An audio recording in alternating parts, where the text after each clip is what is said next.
my first 15 years trying to get out of the woods because I thought it was horrible. And I spent the next 20 years trying to get back.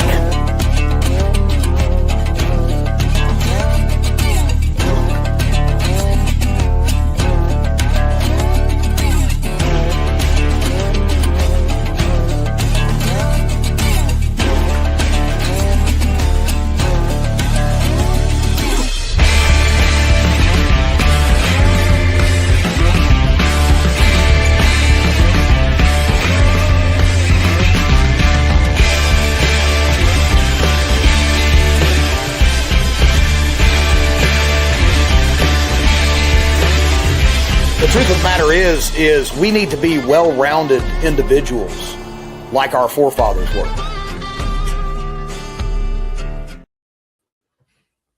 Hey, what's happening out there in live land, folks? It's T. It's T, your host from Mountain Readiness. We're coming at you live from Appalachia. It's been a bit, man. It's been a bit. I don't know, like a month, I think. At least a month. But hello, Swordsman 007, K-Love in the house, Mr. Matt King. Matt, hit me up. Are you still coming next weekend? I'm not sure. Of course, that's Memorial Weekend. What are we doing for Memorial Weekend? We're going to unalive some more chickens because that's my life. I have literally slaughtered chickens every single weekend for a month straight now. It's insane. Even at CanCon, got roped into taking out a chicken, and then we cooked it. It smelled amazing. The spices were spot on, our signature blend. It was like chewing boot leather. Why? Because I cooked it. That's why. That's what happens when I cook stuff. It's straight up shoe leather. But that's all right. It's all right. It still tasted pretty good. Man, we've been nonstop here. I don't know about all y'all out there in the world. Agnes Rollins, how are you doing? Mrs. Christie, the lovely Christie, is in the house. And of course, Guy, my love, Amber Toombs jumped in. Best life ever. Yep, she's out there putting up chicken fence because we get to move chickens again. Well, actually, goats. We just moved chickens and goats. Got to move more chickens in the morning. It's ridiculous. It's ridiculous, Law. What else have we had happening here? We have had, let's see, truck broke down right after Mountain Readiness. Borrowed my buddy Kyle's truck. It broke down while I was backing into the drive. And of course, my truck was already loaded for CanCon. And so I got to unload and make all that fit, including some chicken processing stuff, into a Toyota Camry hybrid. And I always talk crap to Amber because that was her truck, her car. She traded in her big old Duramax truck years ago, bought the Toyota hybrid, and I made fun of her because I have a big truck and then my truck always breaks down. Well, she decided she was going to get her a truck. So she got a Toyota Tundra. Nice truck. She even named it. She washes it. She polishes it. She named it, I don't know, Black Magic or I don't remember what she did. Some crap. And so my truck breaks down. My buddy's truck breaks down the very next day. And I was like, I need to borrow the Tundra. She's like, oh no, you're not. Black Beauty. That's what she named it. She said, oh no, you're not going to use Black Beauty. You're not going for 3 in one day. So I had to drive the Toyota hybrid. But it was a humbling time, but we made it through. So we're back home, back in the saddle, got a bunch of chickens all processed. Yes. Black Beauty. There she is. Black Beauty. She says in the comments. But it was great. It was great catching up with you guys. Every single one of you. I got to see a bunch of you, most of you that's in the chat. And it was, but I am glad to be home. Not going to lie. About 3 weeks straight on the road and running all over the place. CanCon was awesome. Caught up with a whole bunch of people there. And, of course, anything with fully suppressed pew-pews is always a good time. There's Joey. What's up, Joey? How are you? So we get home and now here we are finally after a month doing the podcast. So good news. I have finally got dates for Mountain Readiness Fallout in October. And there it is, October 23rd through the 25th. So why is this important? I'll tell you why. Because it was on the backside of the Sovereign Health Summit, like November 3rd, 4th, and 5th. And that was on a Monday, Tuesday, Wednesday. So I've done some finagling, and that would kind of suck. I get it. A lot of people was like, we're going to do Fallout on a Monday, Tuesday, Wednesday. And I'm like, yeah, I know it makes no sense whatsoever. So we changed it. And now you will be able to buy tickets to Fallout by the end of this week. Got everything just about reconfigured, reset up. And here's what we've got going on, why this is going to be cool. This is going to be really cool. So the Sovereign Health Summit is October the 27th through the 31st. That's a 5-day event.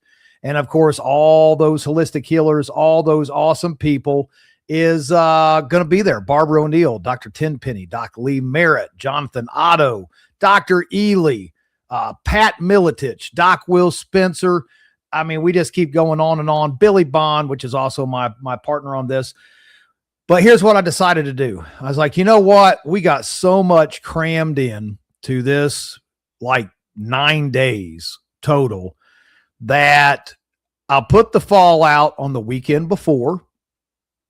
Anyone that is buying a ticket to Sovereign Health Summit, if you are coming to Sovereign Health Summit, bring your ticket to Fallout and you get in for free. The end. You don't have to pay for nothing except you're camping. So that's how we're going to do this. That's how I was going to do this anyway, to let everybody stay over. But I was like, man, it doesn't make any sense to be on Monday, Tuesday, Wednesday, all this kind of stuff. So if you want to come to the Sovereign Health Summit and you want to come to the Fallout, which is the weekend before, then just come. Bring your ticket to Sovereign Health Summit, show it at the gate, and we let you into Fallout. You got to pay nothing. Free of charge. Just shoot me an email and say, hey, we bought tickets to the Sovereign Health Summit. Just, make sure that we got a place. So way better, makes way more sense. And that way, we'll have 1 day of transitioning. All the tents will stay set up. If you're vending, I'm going to put you in a vending spot that you don't have to move. That's what you're going to shoot for. And then we can just roll right into the Sovereign Health Summit, man. We don't even have to pull up tent stakes and move. We just keep on rolling. So there we have it. October, Fallout, 1 day flip-flop, Sovereign Health Summit right after that. It is going to be an insane, awesome time. We've already got a ton of people that have already bought tickets to the Sovereign Health Summit. We keep having more people signing up. This is going to just be an epic full, I think it's like 9 days. So I think that's all I've got, man. Oh, Mountain Readiness West. That's right. Almost forgot. Mountain Readiness West, July 24th through the 26th in Swan Lake, Montana, 1 hour from Glacier National Park. Joe Dolio is the man who is hosting this. We're going to eat elk. We're going to eat moose. We're going to process more chickens because God knows I've not had enough of that thus far. But a lot of you have not, because it's good to know where your food comes from. We did, let's just go ahead and get our guest out here. So our guest, former Ranger, paramedic, I believe it was in LA, just sick, and he actually enjoyed it. And the host of the podcast, Mind for Survival, and the author of the book, Minds for Survival, which, by the way, I have here, which we're going to give away this, and we're going to give away this too. And I'll clue you in on that here in a second. But the host and author of Mind for Survival, one of our presenting sponsors at Mountain Readiness. Without further ado, let's bring on Mr. Brian Duff. What's going on, man? Hey, dude, that's great news about what you're doing there with Mountain Readiness, about putting Fallout on the front end of Sovereign Health Summit, man. I appreciate it. I think everyone, that's what they, Monday, Tuesday, Wednesday, that does kind of blow. I mean, let's be honest. I was trying to make stuff fit and wiggle stuff around, but now we don't have to do that. I think it'd be a good time. We can get our 3 days of the tactical and all that cool stuff in, flip flop. And now we're ready for Tuesday through Saturday, the Health Summit. And that there is just a whole nother animal. that we're going to be doing there. But it's like I just saw you like a week ago, Brian. Yeah, right. For a couple weeks. Couple weeks straight. So you're back home now, settled back in. Yeah. Yeah, man. Got home. I left from CanCon, drove back up home, got in. I was wore out for a couple of days. It took me a little while to get some gas back in the tank. Dude, I don't know how you did it because you weren't sleeping a lot of nights. At least I was getting some sleep. So, but yeah, I got back up, cranked into the podcast and getting going again. And back into the saddle. I have not recuperated at all, not even remotely. I'm still trying to catch up on sleep and trying to get everything back in order. It's just, you know how you do events and, you know, you travel around, you know, you're selling books and teaching and all that kind of stuff. And you have everything in boxes and totes, and then it just ends up in your living room. And so currently maybe you don't, maybe you're way more organized. No, I bought a shelf on the way home at Home Depot and went straight to my storage unit and put it away on the shelves this time, because that's what I've been doing. It's just been a big pile of junk on the floor. Threw it a big pile. Yeah, I'm in the piles right now. I've got piles of stuff everywhere. And what else? Well, and we keep adding to those piles. So actually it's Amber. It's Amber's fault. She's the one who keeps doing it. We are going to have our own signature blend of herbs and spices that will be available. Should have them ready within the next month. Probably will take them to Mountain Readiness West in Montana. So that great smell, you know, that rub that I put on the chicken that tasted horrible, or, you know, it was tough as nails, but it tasted good and smelled good. That's one of those. So we're going to be dealing in herbs and spices and seasoning. We're going to have a chorizo spice. We're going to have the garlic herb, I believe basil that was, and an Italian. So this will be now we've got our own line of signature blend spices because I've got time for that. Right, Amber? Right, my love? She's not listening anymore. She'd be like, you dirty SOB. That's all right though. What did you think about Mountain Readiness, man? I thought it was pretty kick butt. It was, dude, it was a great time. And it's just hanging out with people. You have a lot of repeat people coming out and sitting together. And it's a really fun, it's a low key time. If you're into preparedness at all, it's a great vacation. It's a great getaway to go there because you're out in a beautiful spot. You're walking around in the grass and there's, you know, everybody's pretty chill. And it's a fun time. I had a blast and I appreciate, yes, total world domination. You remember that cartoon Pinky and the Brain? I don't know if you remember those. Was it just me? That one. I kind of never liked that He's one. like, I just like that he was like, well, I will take over the world. That's what I'm shooting for right now. In all honesty, I didn't have time to watch cartoons, but there was now and again that one there. For some reason, that complete garbage show, Ren and Stimpy, now and again, I would watch that. I don't know why. It was complete trash. It was just one of those shows that you don't Beavis and Butthead. That was another one. Watch some of that. I was like, this is horrible.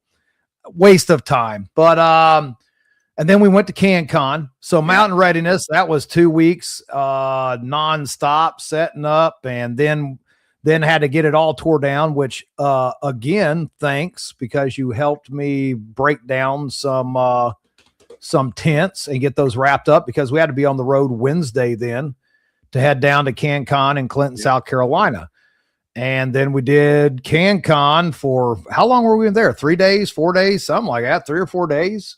I think, the day before it was 2 days long. I think most people pulled out that next morning or the day of. I think you left the day of, but so 3 or 4 days.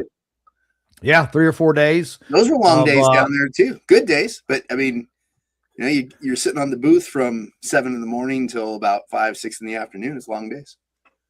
And you had to, because if you didn't get down there by 7:30 ish, like that line was insane. That was like backed up traffic all the way out of that place. So yeah, it was exhausting. I did like winning all the stuff, or not winning, but the VIP bag thing. Look here, y'all.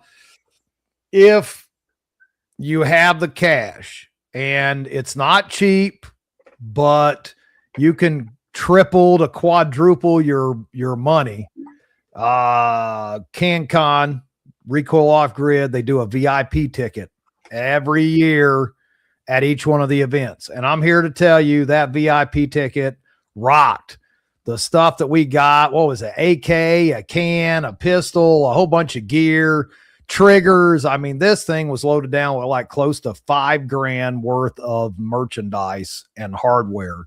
And I think it was $1,400. Yes, Kay Love, she said, heck yeah, swag bag. That thing was insane. I can't believe. Of course, you got those big sponsors like that. All those guys, that's just tax write-off for them, I'd say.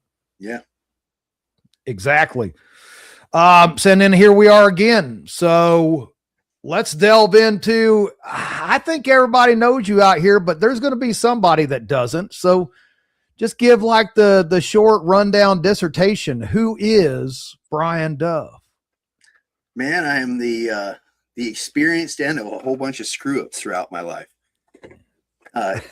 Just a guy who's lived. I grew up in LA. I was a surfer kid growing up out there, and right out of high school, I ended up becoming an EMT and firefighter paramedic, and did that for a little while. And I'd always wanted to serve in the military, so I joined the Army and ended up in the Rangers and served with 3rd Ranger Battalion. Got out, bounced around for a bunch of years, and once the wars kicked off, I ended up going back overseas, ran some medical clinics, and then did diplomatic security for a bunch of years, and came home and went to corporate America, took a couple bites of that apple, and was like, man, I'm not really digging the way corporate America is. So let me get into this preparedness stuff and kind of, go over a bunch of what I learned traveling the world and doing all that for a bunch of years and see how I can bring it to people. And that's what I'm doing. And then now matching up with you, I'm looking at getting a little trailer. I was looking at a new trailer. One of those little ones that my Subaru can pull.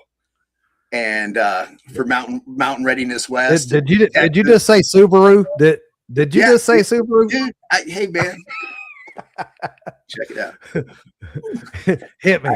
I'm all ready for the Sovereign Health Summit, man. I even got my Birkenstocks ready, dude. Oh man, nailed it.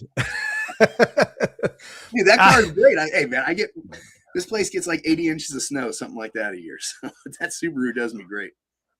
Yeah, no, and I will say the Subarus, the little 4-wheel drive little cars there, they can get through some stuff. I'll give it to them. They're pretty decent when it comes to vehicles. Driving my my pickup truck out to Montana and back, and Texas and back, and all those trips was going to be like $8,000 in gas next year in fuel. Good night. Yeah. Holy cow.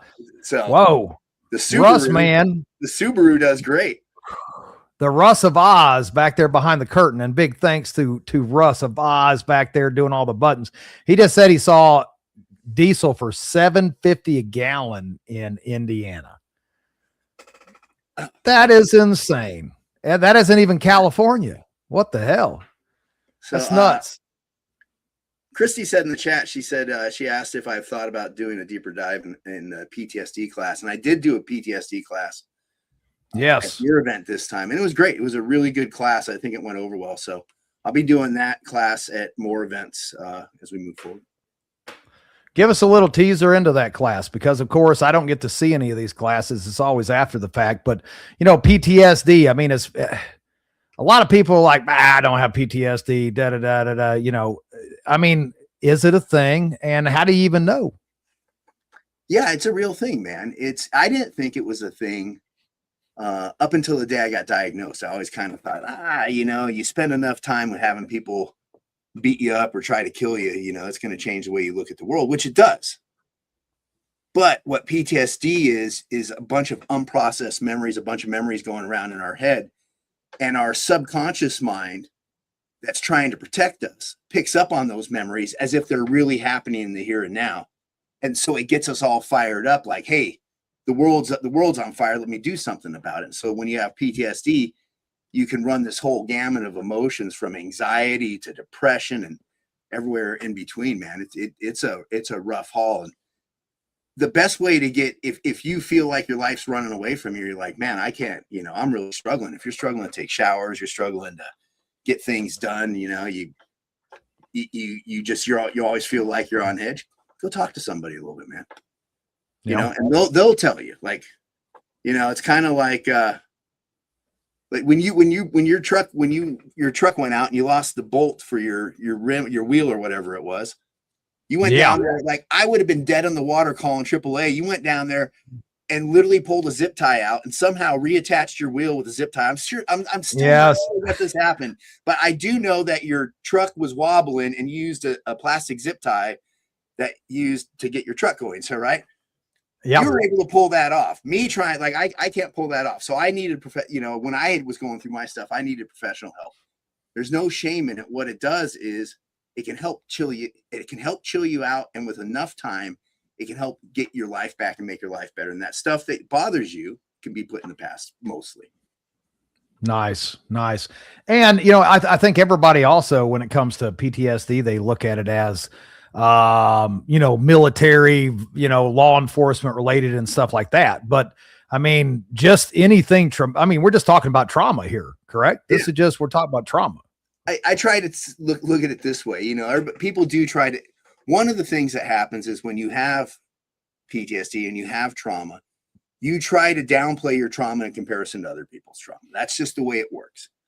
Right. But I ask people, if there was some kid or a woman that had been attacked, would you tell them like, you know, like it wasn't that bad? No, we don't.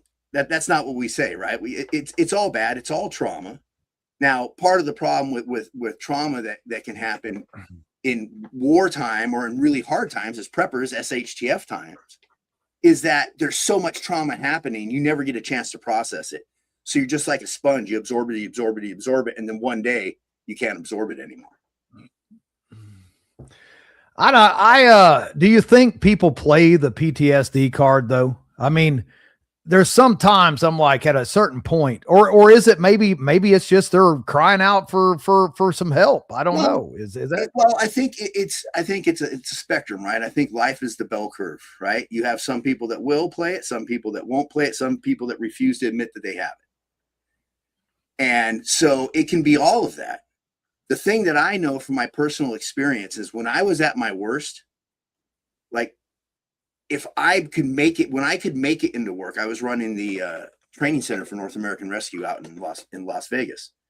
If I could make it into work and open up my emails, not respond to them, but open up my emails and stare at my computer for the day, that was a win, right? I couldn't function. I was almost like I couldn't function.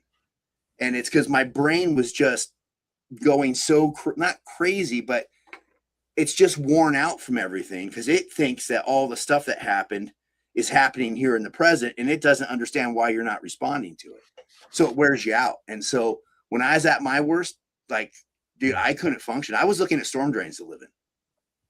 Yeah. Because I was so, it took, in a weird way, COVID was good for me because I spent 3 years sitting on my buddy's farm up in Michigan, walking around the woods trying to figure out why do I do what I do. I did do a 6-week stint in a place called Deer Hollow up in Utah, Draper, Utah, that helped get you kind of help stabilize you. But people that I went through there with have killed themselves since then.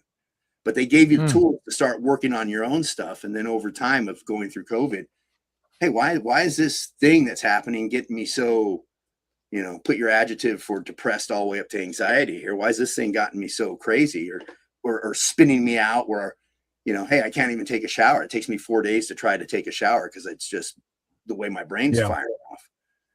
And so I could dive in and start figuring that out. But the thing about it all, when I was up in Utah, the 6-week stint there in Draper, there was a treatment room, or like a building we would go to during the day where we did group lessons. And the motto over the door, the slogan over the door was by an ancient Arab philosopher named Rumi.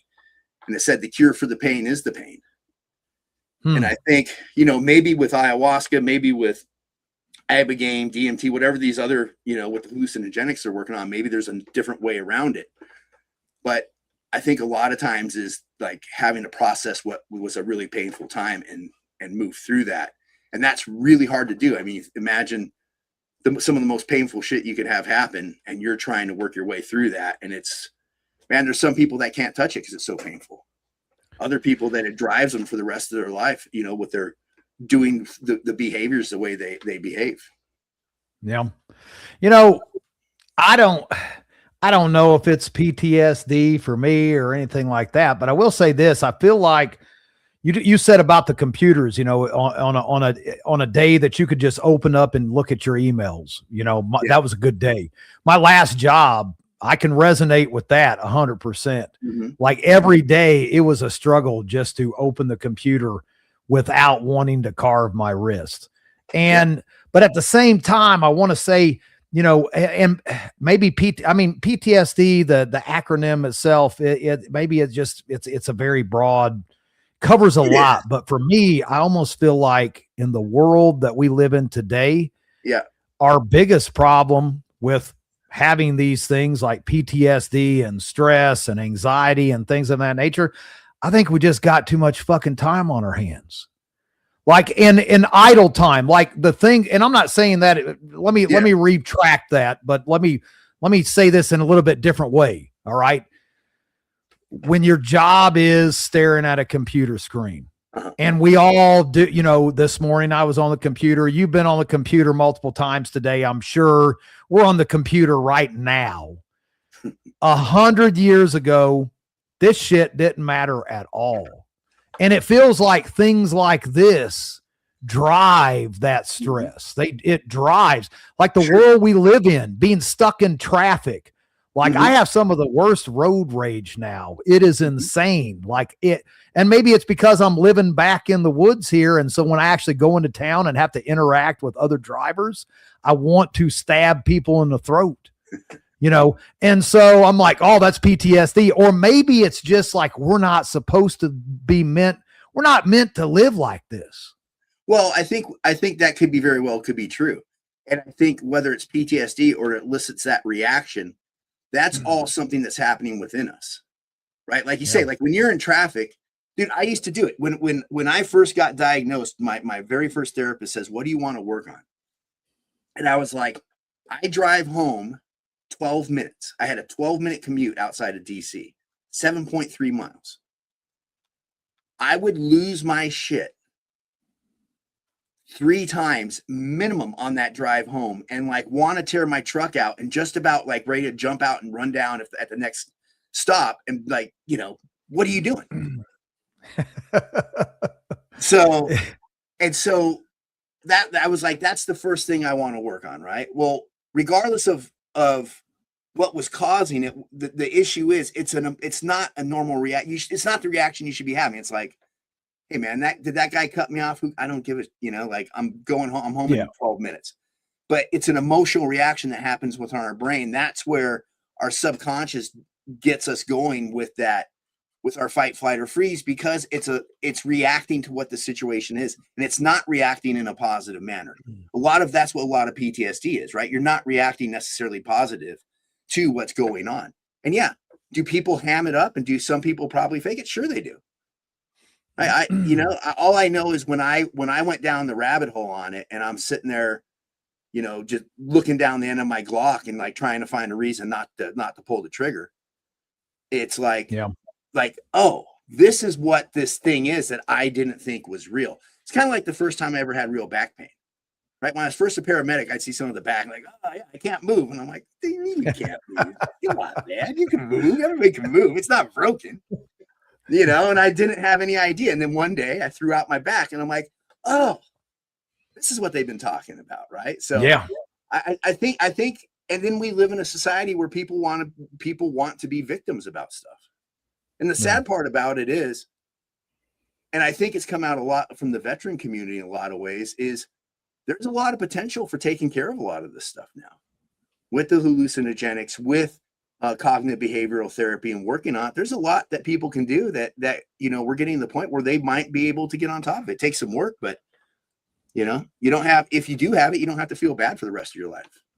No, I think there's legitimate times for that. I know it's used that. I mean, it's just like everything else though, man. The excuse is you see, and I don't like to say it like that, but you get on every time you turn on social media, it's like, oh my gosh, my PTSD kicked in because I was at Walmart and, I had to wait too long at the checkout line. And, and there's a lot of this craziness going on, but I really feel like like we as people, as individuals, as a group, as just humans in general, like we have been so far removed from our original purpose that it's making us mentally check out.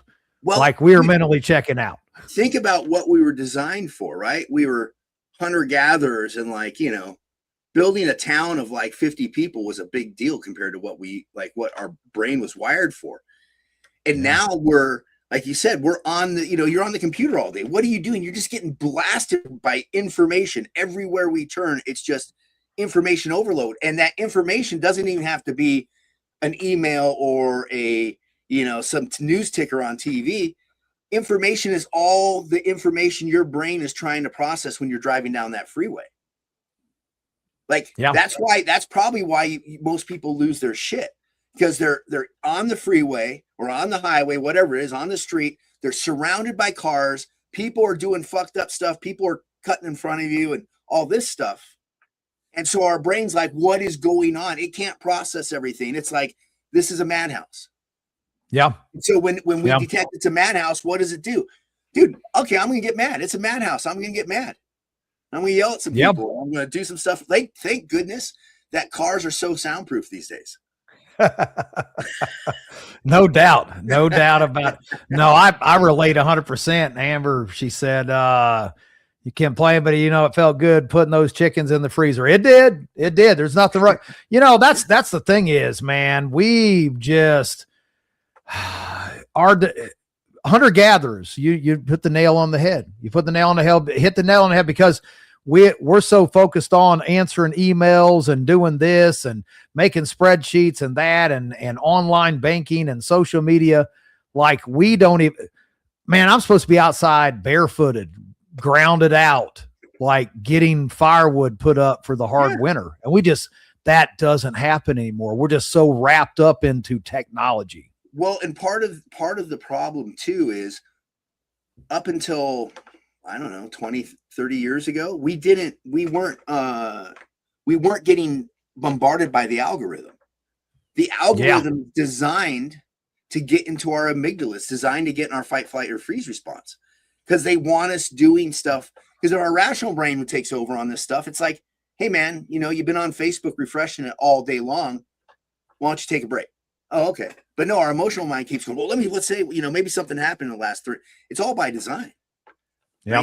Something you can do when you get ready to go next time to go into town and deal with all the madhouse and all that. Think about it ahead of time. Visualize. I was just going to say, take more ammo. My bad. No.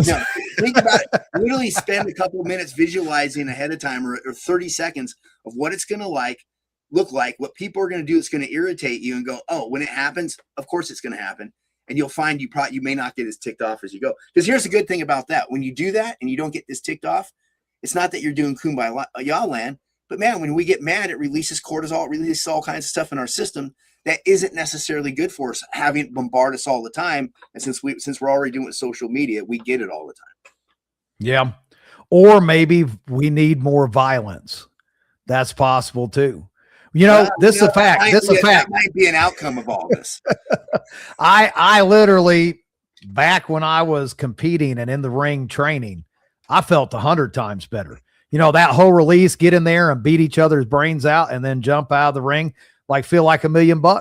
Feel like $1 million. I highly recommend it if you've not tried it, for anyone out there in YouTube, Facebook land. Cage fighting, great stress reliever. No matter on which end of it that you're catching, even the ass weapon side, like whether you're giving it or you're taking it, it's still good. That movie Fight Club, have you seen it? Yep. Great movie. True, 100% truth. Have you done the ring thing? Jumped into the ring and just a couple of times when I was doing Thai boxing overseas, when I went over and trained there, and I'm doing it back growing up. It's nice. It's a reality, man. When you get in there and you get hit that first time, I had a little Thai, dude, they're all like murderers in Muay Thai. Oh, and I thought I was getting cocky, and he's like, and he came in and, hit you good a couple of times. I was like, oh, this is not what I thought it was. Right. Those guys are brutal too. I have actually sparred with a couple Thai guys, and they don't feel pain. They don't No, feel man. pain Also, at a all, lot of man. those guys get sent off when they're young.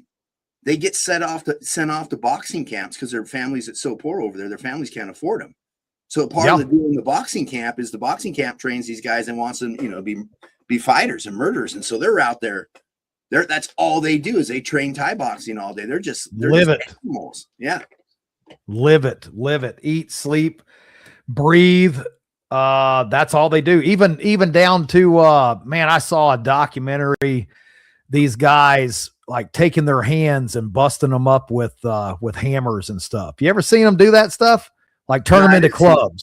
No, like busting their hands all to pieces, and then they would wrap, break all the bones, they would wrap the hand in a fist. And so when it heals, it's just a club. Like you just get this, the bone mends together, and your fist literally becomes, all the calcium deposits on it becomes a freaking club. Where'd you hear this one? Is this I'll see if I can find it. I was watching a video on it. It's been quite a few years ago. That it's a thing. They don't care. Those guys, I had a judo instructor. Dedication, man. That's some dedication. Yeah. I had a judo instructor who actually lived and trained in Okinawa, and his toes, this dude's toes was pointed in every which way but straight. Like they were sideways, backwards, crooked. I mean, he had the funkiest toes. And he said, over there, their training is 100% different than what we have. He said, when they threw you, they would purposely stomp your foot and then throw you just to break all your toes, to teach you not to get your toes in the way. And I mean, it was legit. Did you ask him how many toe stomps it took him to figure it out? Because he said well, they couldn't step them anymore because they were all running 90 degree. So nothing was sticking out anymore. But his hands and feet were just mutilated. And I was like, well, I would like to have some training like that. And he's like, I cannot even, he said the lawsuits and stuff, he said, you can't even get close to training like that here in the States, what they do overseas. So yeah, it's a thing, man. When they're in that world, that's all they live for. It doesn't matter what you do to your body, mutilate it. They don't care. It's talk about PTSD. I bet you those guys got some serious stuff going on. Hey, so what's the setup like in Montana, man, for the Montana event? Man, I have no idea because I've never been there, but I know. You've been talking. I have. We're going to. So we are going to, it's basically going to be Mountain Readiness, but with mountains, real mountains and bears. So I was talking to Joe and he said, yeah, bears is all over the place. I was like, awesome. Maybe we'll even do some primitive hunting of bears. We'll see how it goes, but we're going to have a lot of campfire stuff. Guerrilla Medical is going to come back down. They're all on board. They're going to be down doing medical classes. Of course, Chris is coming. All the gang heading down. You're going to be there teaching. And we've got some new instructors that, and a couple more that I need to touch base with to try to get them to come on board as well. But it's going to be awesome. And it is, well, the moose and the elk, like we're going to eat moose and elk, but we are going to do live chicken processing. We're going to do a sausage class this time. One of the guys coming in doing like teaching sausage making. I think we're going to use the elk or bison or something like that. We've got a book writer, Millie. Millie is going to be teaching, what is it, sourdough and fermenting. So we're going to get some sourdough and fermenting. She's going to do it over a campfire. We also have two live fire ranges on site. I talked to Joe Dolio, and he said that we're going to do a pistol class on Monday afterwards too. So he's supposed to get me the sign up for that. It's just going to be a whole weekend of, there is mule teams there as well. So we'll probably do a ruck. And yeah, Millie Cooper. Thank you, Russ. Could not remember her last name. Millie Cooper will be there teaching that. But they got a mule team, and we're going to do some rucking, and you can actually, he's going to check on if we can rent. They do like you can rent time to jump on the horse and do the trails. I guess they've got a bunch of trailheads around there as well. Nice. So Glacier National Park's like an hour north of there, man. 1 hour. That is going to be right after I'm heading up. I've got to check it out. So I think a group of us. I know Brian Loftus, the other Brian, Mind for Survival, or Survival Gear BSO. You guys all have survival in your names. I can't keep track of it. Weird. I don't know why that happened. Why does that happen like that? I don't know. It's something in the air. Yeah. I know, Patrick, you should be bummed, man. You should be bummed, and you should just tell your work that you're going to go. So just do it. It's like Nike. Just do it. But yeah, same deal. Going to be a whole bunch of that kind of stuff going on. I'm actually talking, I can't say who I'm talking to, but this is going to be for the fallout. I'm talking to some really cool people, and if it all goes through, I can't say anymore. It's just going to be really cool. It's going to be hands-on, and it's going to be like real-world stuff going on. Yeah. T, that ruck seemed to go over well. You should make that a regular thing. I'm going to do that. Yeah. Did you not, Christy, where were you at? Were you there on the ruck? I don't remember. Christy, I don't remember you being on our ruck. Like I figured you would be on there. I think I saw a guy. But yeah, we're definitely going to do the ruck thing every single time. That was just a good time. I do have a meeting with the mule team, Mike, with the mission mules tomorrow. We're going to be over here in Wilkes County, going to be checking out some trails and stuff like that over here for training. And that's going to be cool. He's trying to get people in place trained to handle the mule teams for when stuff kicks off. He's already got people in different areas already trained up. So I'm gonna probably jump in on some of that with Hurricane Helene. That was just awesome what those mules did, and that was a good time. Absolutely. Russ keeps reminding me too that we have. Oh, that's right. Christy had her foot in the splint. My bad, Christy. I'm sorry. That's no excuse. You should have had a rucksack on. It could have just been a 20-pound rucksack instead of 60. We also doing this giveaway. Hashtag M4S. Russ, what are we doing? Are we doing this when everybody puts that in when I say it's time to give it away? Give me a thumbs up. Yes. So tonight at CanCon, these awesome people, Mr. Brian Duff and the Russ of Oz, they put books into the VIP bags. Well, I already have both these books. So I'm just going to give them away tonight. So here at the end of the show, we're going to do a giveaway, and it's going to be hashtag M4. What was it? Let me look here. Let me go here into the private chat. Where'd it go? Hashtag M4S, but don't do it yet. Wait, and we'll do it all when I say, Trip already did it. Come on, Trip. You didn't wait, man. Patrick did it too. I knew I shouldn't have said it. It doesn't matter. We'll do it all again. Here when we get closer to it.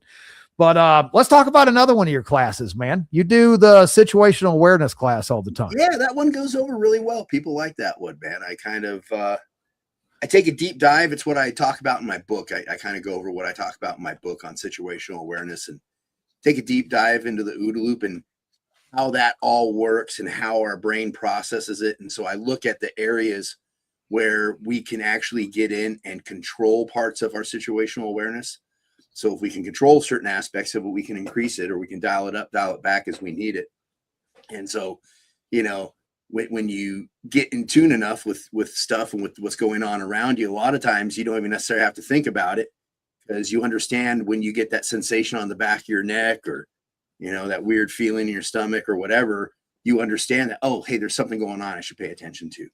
So it's so what are some of the strategies that you can utilize in your spare time that doesn't take a lot to help tune in that situational awareness? So the one that the one that I'm big on, right, is, and it's obviously don't pay, get off your phone, force yourself up, do what we used to do before we had all this modern conveniences, look around and check out what's going on. But the thing that I like to do that really seems to help out over time is when you're going about your day and all of a sudden, a shift in your baseline happens, like all of a sudden you feel nervous, or maybe you feel really excited, maybe something good's happening, but you notice like, hey, just something shifted in me. What happened right then? And pay attention to what happened, because whatever it was that happened caused your subconscious to send you a signal. And over time, you can start differentiating what those signals are a little bit. And you go, oh, hey, you know what? I need to pay attention over here for something, because I felt this thing. And so it ends up adding to your situational awareness above and beyond, hey, let's pay attention a lot more out there. A lot of situational awareness too, that because we always tend to think of it as exterior to ourselves, but also situational awareness about ourselves, what's impacting us right now. Hey, you know what? I'm getting fired up sitting here listening to whatever the latest and greatest is that the media is throwing at me. How about I back out of it, because I know I'm getting fired up, because I know that's irritating me. And so then we can work on regulating ourselves more and figuring out what goes on with us and how best we can manage ourselves to respond in the moment. Maybe sometimes that is, hey, I'm going to ratchet myself up right now. I need to, get big and bad right now. Or, hey, I need to go approach this a different way. All right. So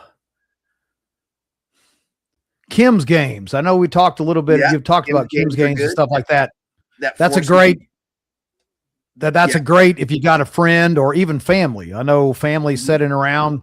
Tell everybody about that, because to me, I think that was a really cool way of getting that. Put a bunch of different items out, like in a box, little small items and different things, cover it up, and then someone's there and you open it up, let them see it for just a really short period of time, cover it back up, and then they have to try to memorize everything that was there and let you know it was there.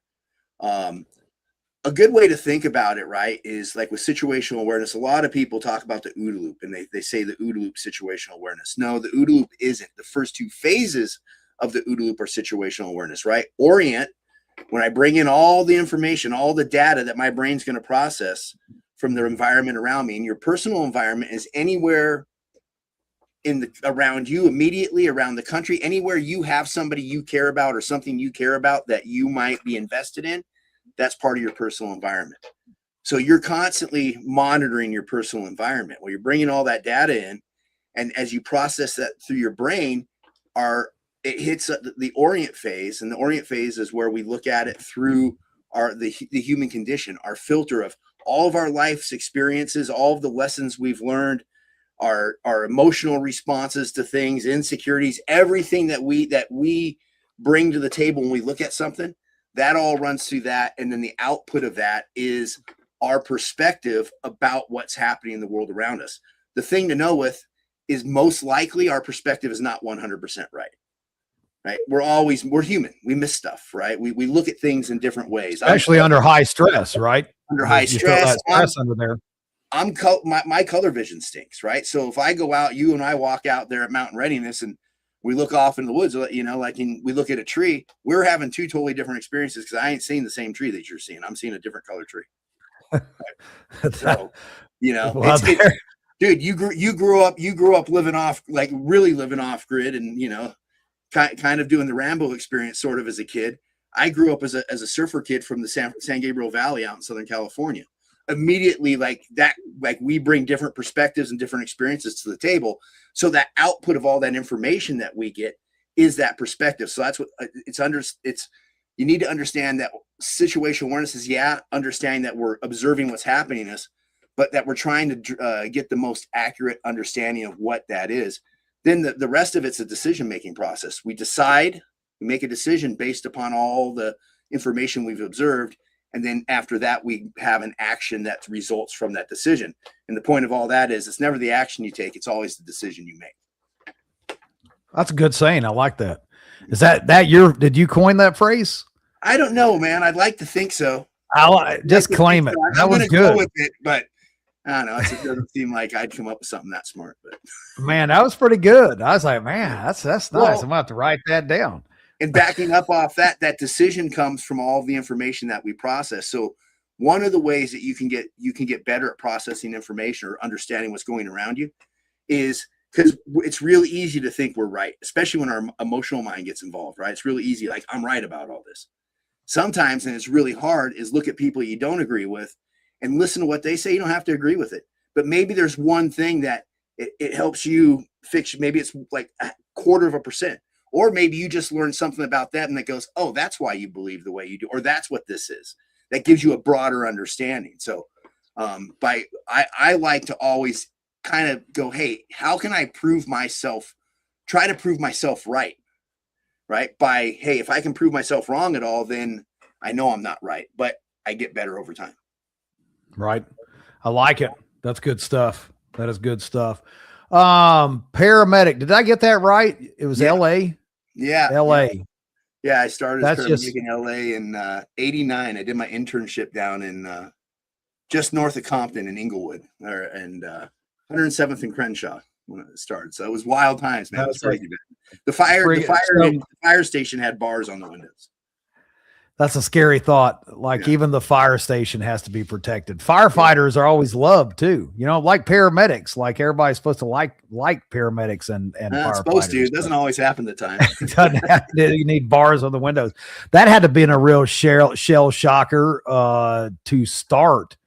Like your very first job as a paramedic in Inglewood and places like that. That's got to be I started as an EMT back when it was City of El Monte had EMTs that just basic EMTs that would transport. And basic EMTs, when I started, you could go to a 3-credit college class and become a basic EMT in California at the time.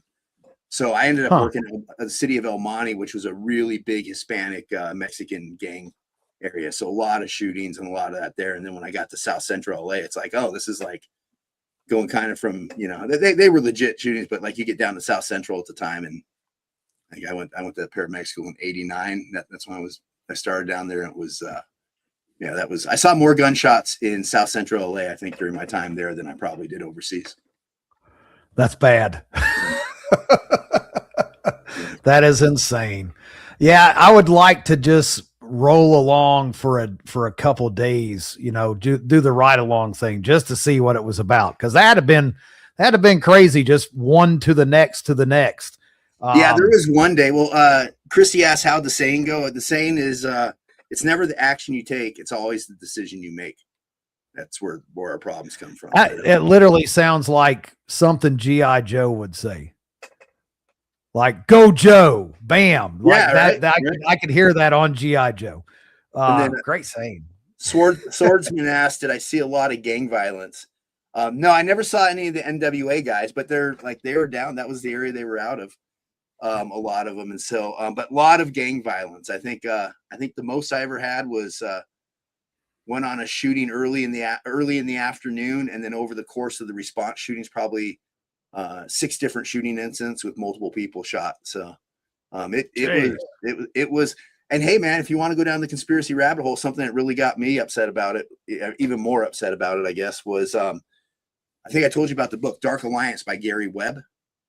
Gary Webb, who committed suicide after he outed the CIA's backing of the drug war in South America, or backing of the importation of drugs into South Central and Miami and guns.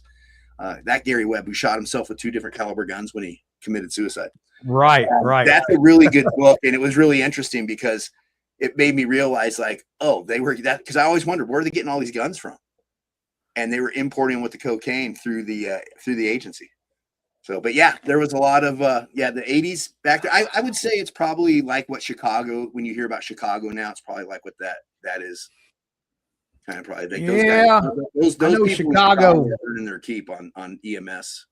Oh yeah. No, now it's been a few years. I used to go to Chicago sometimes once a weekend, maybe every other weekend, doing system classes and training there. And that was that place is a train wreck. There's no doubt. That is a complete train wreck in that area there. But your situational awareness had to be just on point, spot on at that time in your life. No, I wish it was, man. I mean, I think I got to the point I did was going through a bunch of that, but no, it was in another part of South LA. It was more of a Mexican neighborhood area. And, went into work in a room one night working on somebody, and everybody walked out of the room except for the patient and one of the patient's friends. And next thing I know, one of the patient's friends pulls out a stainless steel 357 on me. And so I ended up. Oh, wow. It wasn't like some scene where I broke the window out, diving out of it, like, Dukes of Hazzard music going behind me or anything like that. But I ended up going out the window and getting away from it.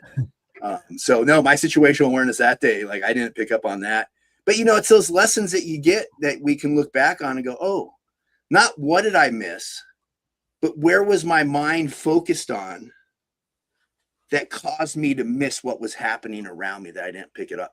Because it's us that misses it, right? So rather than what happened, we tend to look at the incident. We need to look on, well, hey, what happened that caused me to miss? What happened that caused me to observe it? That kind of thing. No, that's a good point. I figure though you'd be spun up just constantly, and maybe that's it. Maybe that's that complacency kills thing, right? Where you just get so used to seeing the same thing over and over again, it just kind of becomes normal. I think I was probably enough of a dickhead when I was that age that I kind of enjoy. I looking back, in some weird way, I enjoyed it. It was just like, it was some weird adrenaline rush.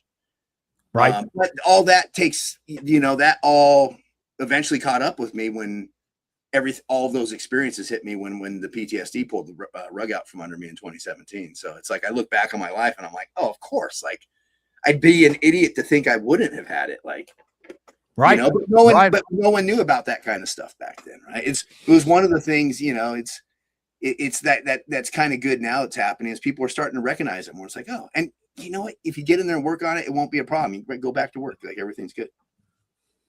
Cool. Let's do this. Y'all, hashtag M4S. Throw that in there. These two books from these two awesome people, one behind the scenes, one right out here in front of everybody. So from CanCon got these. I'm going to gift these. All I need is for you guys to send me an email to bob@mountainreadiness.com with your address and name and all that kind of stuff. And then I will kick you these books out. So throw it up in there, hashtag M4S, and I will get you these shipped your way. Compliments of Mr. Brian Duff and the Russ of Oz behind the scenes. And of course, Russ has book 2 out. When is book 2 coming? What is book 2 in the making, Brian? Oh yeah. That is my book. Oh yeah. I got a couple of books in the making right now. I am leaning into the podcast and leaning into the YouTube channel. When I head out to Mountain Readiness, Montana, I'm going to stop along the way and try to interview some people and get some good content up. And so I'm leaning into that. And in the background, I am working on another book right now. I seen you got some cool people from Mountain Readiness is going to be on your podcast coming up here soon. Thanks for the nudge there. Yeah, I have Kevin Estella coming on this week. Sweet. I have is it Kevin from Guerrilla Medical, Hannenhauser? Oh, Chris. Yeah, then the Russ of Oz is going to be on there this week, and Dale Goodwin's Mr. Russ of Oz. I have 4 podcasts recording in the next couple of days. So yeah, it's a lot going on with that, man. I'm really happy. If you haven't, that's a ton. Apple, iTunes, Spotify, all that, hit to subscribe to the Mind for Survival podcast. It's pretty low key. This is kind of how I try. And there it is. Kick that up there too, Russ. Can you throw that up there? Or do we need to do the drawing first before we put the Mind for Survival ticker up there for everybody? There you go. Scan that, everybody. Patrick, scan that thing. And then you take you right to all of his social media, podcast, all that kind of stuff. Good, awesome stuff. And Patrick, he's the only person that I know that can keep up with everyone's lives and podcasts. I don't know how he does it. The guy works all the time, but somehow, word to your mother. Let's do this giveaway. Russ. Everybody, Mind for hashtag, M4S. We're going to do the drawing for these 2 awesome books. Kick it. And here we go. Around and around and around we go. Bam, bam, bam, bam. Da, da, da. Who's getting it? And Christy wins. Christy, you know my email, Bob at Mountain Readiness. Send me an email with your address, and I will get this shipped off your way this week. So appreciate y'all for that. Next week, I'm going to give away a couple other things because I have so much stuff, and sometimes they're repeats. So I have a Mora knife. Look at this. Mora knife. Yep. Nothing wrong with that there. That's going to be next week. Got a little Survivor gear stuff. I also have a push dagger. Looks like from ASR. It's skeletonized push dagger right there. Yep. Going to give that stuff away next week. We're just going to keep giving stuff away, man. I love it. Love to give stuff away to people. Makes me happy. But favorite piece of gear, man. Let's end it with that. Favorite piece of gear. What would that be? Okay, well, I won't take the mine for survival. Use your mine route. Favorite piece of gear. Man, I'd have to say the Grail press. Yeah, the Geo press. You're able, I don't think there are any other filters, really portable filters on the market that filter down to that level of microns. Mm-hmm. You're able to grab it. You're able to press it on the go. It takes just a few seconds to, if that. And so, and it holds it right there. So it's a one-stop shop for at least getting your topped up on water. I think that's a lot of people don't like it because they say the filter only goes to like 35 gallons or something. It's because it's such a dense filter. But if you get what are those canvas bag, the Millbank bag? You can get a canvas Millbank bag, so you pre-filter your water that you throw into it, and makes that filter last a really long time. And I think that is I'm not into they have the titanium cup and all that, but that Grail GeoPress is a really good piece of kit. Man, I nailed it because water is life, and for me, 35 gallons, all that kind of stuff. But that I don't even use mine. Mine is in my bag for the sole purpose of if I'm on the fly, that's going to get me where I need to go. Like that's, my emergency. Cause the life straws, I've got a life straw, but they clog up way faster. And I don't think they have the micron. They don't take it down to the micron. The only thing that'll happen is if you use some real dirty water, that filter is going to clog fairly quick. So if you pre-filter it, it should last. You can drink puddle water with that thing, man. Like it'll filter really well. Good one. Well, man, that's it for an hour. The very first podcast back after Mountain Readiness. It's been a blast. And of course, you're going to be with us in Montana. You're going to be with us at Fallout and the Sovereign Health Summit, hanging out. In Texas. Texas is live. Fallout is not live. I'll get on that. But it's been a blast, man. You want to leave anybody with anything tonight? No, man. Just try disconnecting as much as possible in these crazy times. Stay off the media. Ain't going to change anything right now. You know what everything that's going on and the parties that are in play. Give yourself a breather. If you start feeling it, pull back and just enjoy life. Think of T out there, chasing chickens and doing whatever the heck, trying to get the truck to running. Yeah. Man, that truck can go to hell. I'm not even going to lie, man. One day I'm going to burn that thing to the ground. I'm not even lying. It's going to happen, man. That's your like. That's like. I can't give up. It's the Moby Dick of Mountain Readiness, man. It is. It is. I cannot give up. I'm just going to keep going until everything is completely new. Oh, and it was 6 zip ties that I fixed my drag link. I just zip tied it back in the bolt back in the hole is what I did. So that was ridiculous. By the way, do not fix the steering components with zip ties unless you really have to. Man. That's some SHTF stuff. You just improvised. I'd be like, I guess we can't drive the truck anymore. I would just lost. Yeah, how to get by. I've done all kinds. I've spot welded them in before. I spot welded a ball joint together one time to get it home. That was stupid. Just stupid, man. That's how I roll. But yes, Christy, winner, chicken dinner. I'll get that to you. Hook me up with your address. It's been a pleasure as always, Brian. Look forward to Montana. Yeah, we'll be up there. And so you're going to stick around afterwards, do the whole yeah, man. I've been looking into getting one of those little A-frame trailers, the A-liners. Yeah. Because that's what we were talking about at the beginning. Look how we bring it all the way around full circle, right? The Subaru. Because the Subaru can pull those little A-liners, and the Subaru gas might it's a Subaru and it runs on gas. It doesn't run on diesel. So, Right. so I'm going to cart that thing all over up there. No, that's awesome. I'm looking forward to it. Guys, everybody, it's been a pleasure. Pleasure to everyone. Thanks for tuning back in. And we've got a cool guest next week too. I'll get that put together. But guys know the drill. Stay safe, stay ready. We'll see you next Monday.